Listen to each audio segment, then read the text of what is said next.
Hey, it's Berta J, and you're back in my kitchen with me today.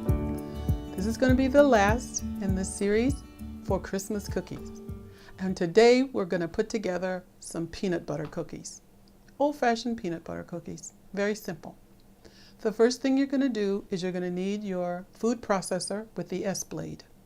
And into the food processor, you're going to put a half a cup of peanut butter. I put in a quarter of a cup of chunky and a quarter of a cup of smooth, but you can use all the same one, just as long as you use 1/2 of a cup of peanut butter, okay?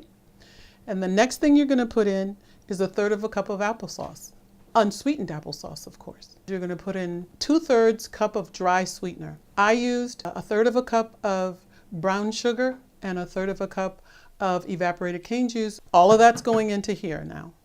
And then you're going to put in 1 egg replacer, whichever kind you like to use, just let it equal to 1 egg. Then the last thing you're going to put in is 1/2 teaspoon of vanilla. After all of that is in your food processor, you're going to mix it together. It's going to blend and become very creamy.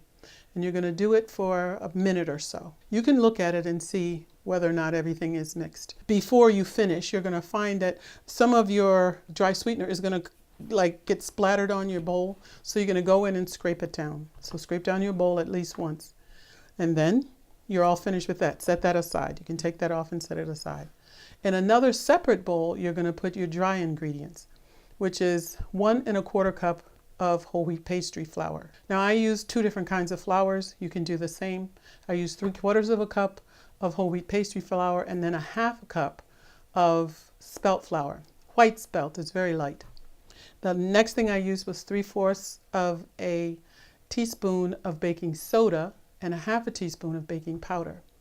The last thing you're going to put in is 1/8 teaspoon of salt. Just stir that up really, really well. Those are your dry ingredients. You want them nicely mixed. Once that's all mixed, you're going to take the contents of your food processor, that peanut butter creamy mixture, and you're going to put it into the flour mixture. Stir them both together until they're well incorporated. Now use a spoon, because that's going to help you just to push those ingredients together. You're going to do it until they're all incorporated one into the other. You're going to use a parchment lined baking sheet.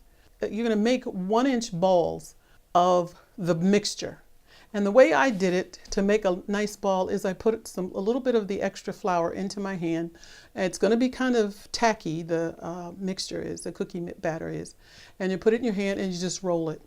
Roll it out and then just place them on your cookie sheet.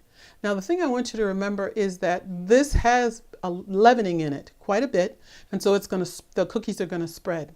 So make sure you give them about 1 inch or so, or 2 inches between each one of the cookies. And then you're going to use the tines of a fork, and you're going to just make a press down with the tines of the fork on the top of the cookie both ways. That little ball that you made, press it down, so that you end up with a cross of the tines of a fork imprinted on your cookie.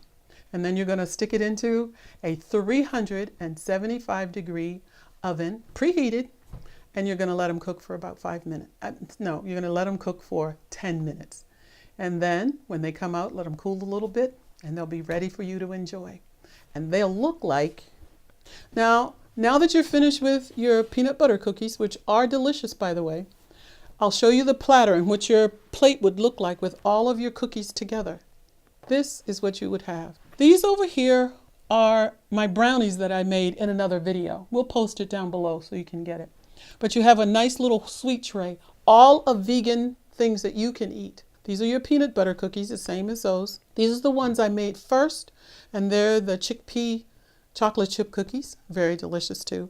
And these I call cookies, but it's really just dried apples that we used in the dehydrator. But everything is nice and sweet. These will be chewy. Every one of them is just delicious. And so here's your platter, your Christmas cookies, your Christmas sweets, okay?